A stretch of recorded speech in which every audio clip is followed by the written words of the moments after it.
বিধানসভা নির্বাচনের আগে ২১-এর মঞ্চে মমতা বোঝালেন ২৬-এর লড়াইয়ের জন্য তিনি প্রস্তুত। বাঙালি অস্মিতা, এনআরসি, ভোটার তালিকা সংশোধন, কেন্দ্রের ব্যর্থতা, বাংলার বঞ্চনার মতো এক গুচ্ছ হাতিয়ার রয়েছে তার হাতে। ভোটের দামামা বাজিয়ে এবার কর্মীদেরও লড়াইয়ে নামার বার্তা তৃণমূল সুপ্রিমোর। ২১শে জুলাইয়ের সমাবেশে জনসমুদ্র হবে, লক্ষ লক্ষ তৃণমূল কর্মী ধর্মতলা প্রাঙ্গণে জড়ো হবেন, সেসব বরাবরই প্রত্যাশিত। এবারও ব্যতিক্রম হলো না। কিন্তু প্রশ্ন হলো, রাজ্যের বিভিন্ন প্রান্ত থেকে, দূর দূরান্তের জেলা থেকে যে নেতাকর্মীরা এলেন, তারা নেতৃত্বের কাছ থেকে সঠিক বার্তা পেলেন তো? এক কথায় বলতে গেলে সেই প্রশ্নের উত্তর হ্যাঁ। ২১-এর মঞ্চ থেকে জননেত্রী জনতার উদ্দেশ্যে ২৬-এর বার্তা স্পষ্ট করে দিলেন। ভোটের দামামা বাজিয়ে মমতা বন্দ্যোপাধ্যায় কর্মীদের হাতে তুলে দিলেন একাধিক অস্ত্র। এই বাংলা বিরোধী বিজেপি সরকারের আমরা পতন চাই। সবচেয়ে বড় কথা, বাংলায় যারা কথা বলছে তাদেরকে জেলে পুরে দিচ্ছে, বাংলাদেশে পাঠিয়ে দিচ্ছে। এরা বাংলা বিরোধী বিজেপি সরকার। এই বার্তা নিয়েই আমরা বাড়ি যাচ্ছি, দিদির বার্তা নিয়ে।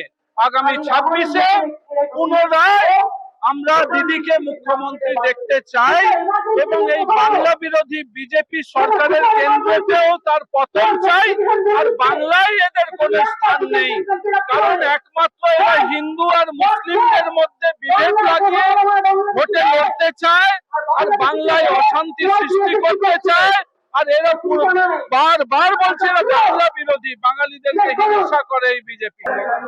আমাদের নেত্রী মাননীয় মুখ্যমন্ত্রী মমতা বন্দ্যোপাধ্যায় যেই নির্দেশ দেবে আমরা সেই নির্দেশ মতো চলবো এবং ওনার যে নীতি, ওনার যে আদর্শ, সেই নীতি আদর্শ মেনে আমরা চলবো এবং বিজেপির শাসন, বিজেপির এই অপপ্রচার আমরা বন্ধ করব।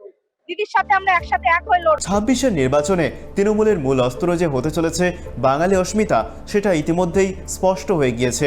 এদিনের মঞ্চ থেকে মমতা বন্দ্যোপাধ্যায় একেবারে স্পষ্ট ভাষায় বলে দিয়েছেন, ২৬-এর নির্বাচনের ফল বেরোনো পর্যন্ত ভাষা নিয়ে আন্দোলন চালিয়ে যেতে হবে।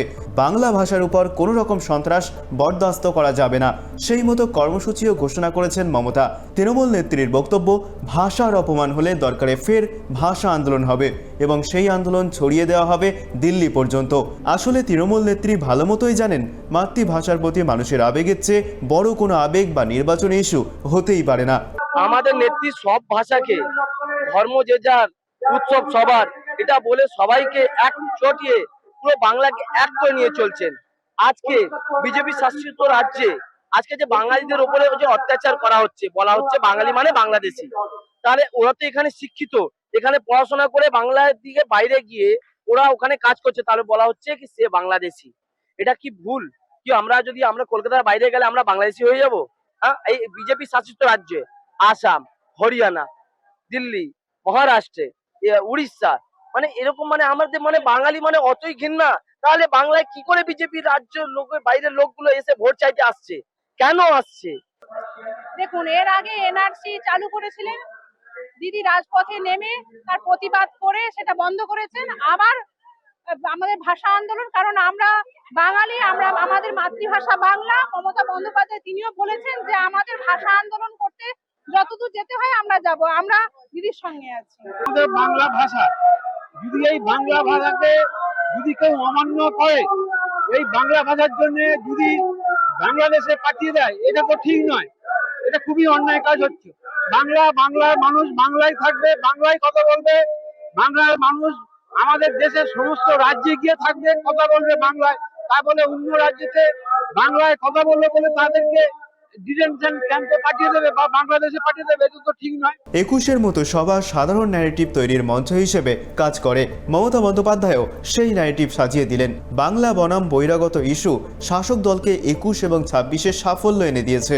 ২৬-এ সেই ন্যারেটিভকে আরও এগিয়ে মমতা বানিয়ে দিলেন বাংলা এবং বাংলা ভাষার শত্রুদের সঙ্গে বঙ্গবাসীর লড়াই। Bureau report, tribe TV Bangla.